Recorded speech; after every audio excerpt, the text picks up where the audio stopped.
We're back with journalist and author Carol Off. Great to have you. One of the words you chose to tackle in your book, truth. And something I've been hearing over the last 10 years is really my truth, your truth. We all have our own truths. Is that part of the problem?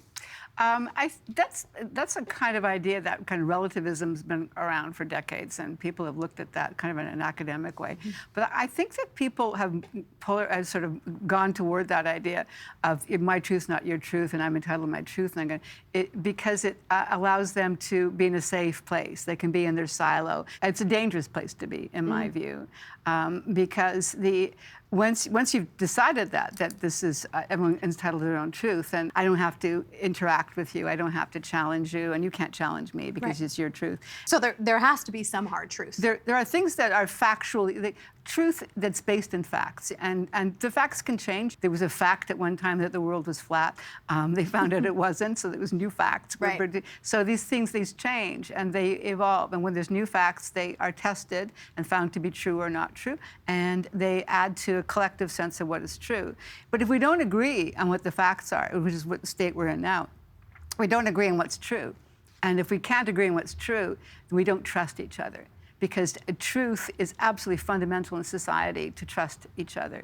And once you don't have, there's an actual interesting government department or federal government advisory council for the federal government that came up with different things that were the biggest security threats to Canada. It had a list of all kinds of things, including climate change and another pandemic, war. Number one on their list is if Canadians get to a place where they can't tell the difference between what is true and false, if they don't know what's true. Because if people don't know what's true anymore, they say, I don't know what to believe. I don't know if I believe the government. I don't know anymore. I can't tell anymore. Then with such, as Hannah Arendt says, with such people, you can do anything. Because if you don't share what's true, if we don't establish what's true, we can't trust each other, and then civil society begins to break down. Right. Disinformation becomes the biggest threat to all of us. That's right. To all of us. I want to read a quote from your book. You say, the death blow to truth would not have been delivered if not for a technology that doesn't just spread lies, but thrives on them. The motive for its murder was money. Yeah. Very strong words. Can we blame social media CEOs for this disaster? Well, no one can blame anyone for making as much money as they possibly can in a completely deregulated environment. There are more regulations around the safe functioning of your microwave oven than around a technology that is hacked into our private lives and our very existence. The problem isn't with the technology, which is so useful to us. The problem is that when they're given unfettered access to make money from us. And so what they do with that, they need to keep us engaged online as long as possible. And what keeps us engaged isn't facts and getting information, emotions. They know that emotions connect with us the most, and negative emotions are the most powerful. Fear, anger, rage, and so you stay on longer. And so you're engaged, and meanwhile they're scraping all your data from your life while you rage farm with them. And so they make money from that. And so what we're saying is that there's the most lucrative narrative in the world is us versus them, and we have to be able to spot it, because that is a money-making machine regardless. That's exactly what we have to do. I wonder as well, turning the lens on ourselves as journalists in this new world. In some aspects, are we failing? Have we missed a way to cover issues, to connect with people so that they don't go online and onto those raging platforms? I don't think we have. We're doing a much better job at fact-checking than we ever did, and I thank the Trump government, the first government, for that. We became a bit more rigorous. We have to. We had to, and then we started to show where we get stuff from. We never did that before. We put entire interviews on, and not just the clip or the excerpt. And so there's a lot of that. But I think that we can't compete with that kind of a machine. We weren't designed to do that, and I think that this combination is not just the money that big tech is making, it's this demagoguery from the political class that one of the first things demagogues have to do is to have us not believe in the media, because you can't have alternative narratives. They have to control the story, right? So the first thing they do is to start to make us hate and fear the media. that the lying media, you can't trust them. It's fake news. And when Donald Trump first started talking fake news, there were countries around the world that developed fake news laws, yes. Which they could just then manipulate people with, right? But then people start to believe that, say, well, wait, and again, that's like, I don't know who to believe. Maybe it's true, maybe it's not. And you break down the trust with that. And I think that that's deliberately done in order to distance us from any other source of information. But that strategy is not stopping. And so, as journalists, do we have to adapt and change the way that we report? Well, I think we are. We can't do it alone. I mean, we need some control over this machine. Restrict the amount of money that big tech can make from you. So if big tech can't scrape all your data from you, if you can limit the amount of information that they can take from you and how much money they can make from you, then they have less incentive to pollute your environment. But the biggest thing that has to happen, and that's not just with journalism, but journalism is absolutely essential. When we finally do come to our senses in this world, we're going to have to play a very, very large role in having people reestablish trust in systems. And I think we do that by appealing to the rational side of people, not giving into the way that big tech is doing this. And they want you to have an emotional response because they can control you. So what we need to do is to keep bringing people back into that rational side. And you think they'll come back?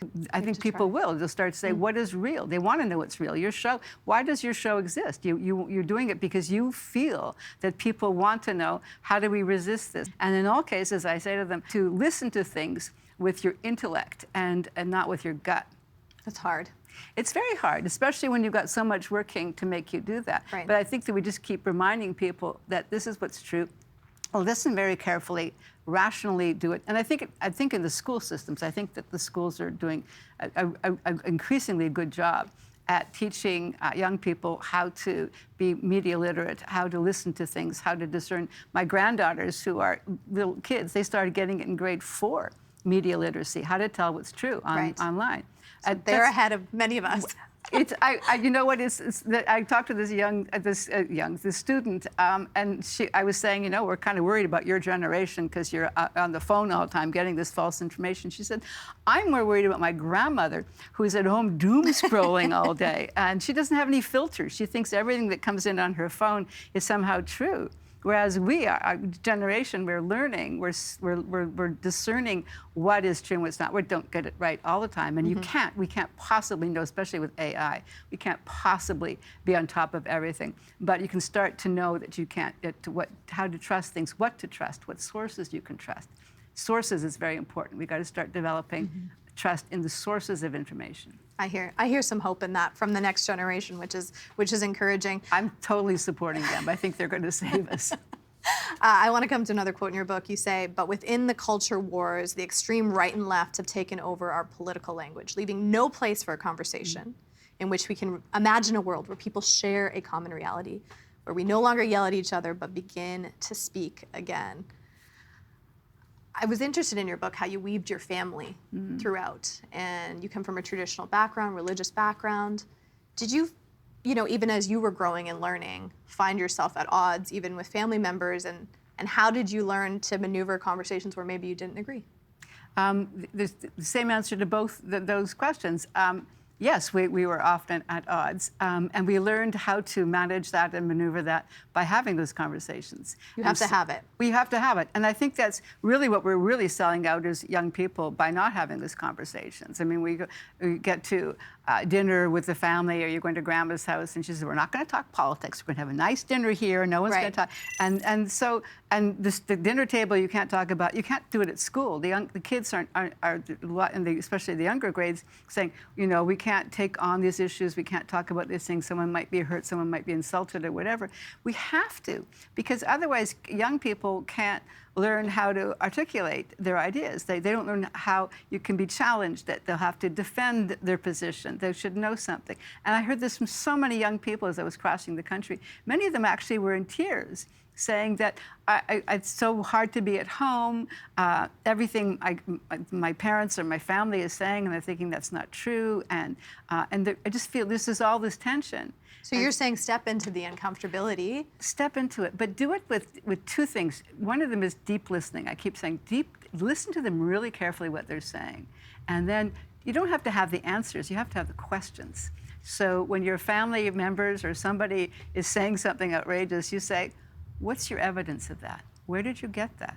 And you start saying, and they don't know, they can't tell you, or they would say something, well, that, you know, can I look at that up? And, oh, that's interesting. Did you know that the Kremlin is running that website? Right.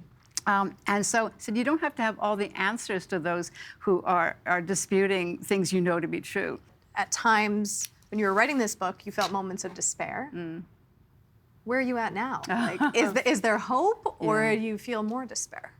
You know, I've started to feel, I don't look for hope because I think hope is nostalgic. I think we'd all want to wake up and it was all a bad dream. And I don't think that's the right way to go either. I think we have to really change a lot of what we're doing. And so when I don't look for hope, I look for meaningful things. And I think there's no gesture too small. And I think that to do things that are meaningful, whether it's just being nice to someone on the subway, helping somebody, or a meaningful way engaging in the political process, going out to vote, for God's sakes, go out and vote, but also connecting with other things like book clubs and bridge builders, where you get people together and you hash out ideas. Yeah. And so this idea of engagement, of talking, of deep listening to what other people are saying, of not getting caught up in the emotions, and just trying to live, again, in what I grew up in, which was it was often raucous, but a world in which people respected each other because we didn't want the alternative, which is to go into the wars that many of them had come out of. Carol, words matter. Yeah, thank you, Mom. And really glad to have you on the show today. It was great to be here. Thank you. Thank you.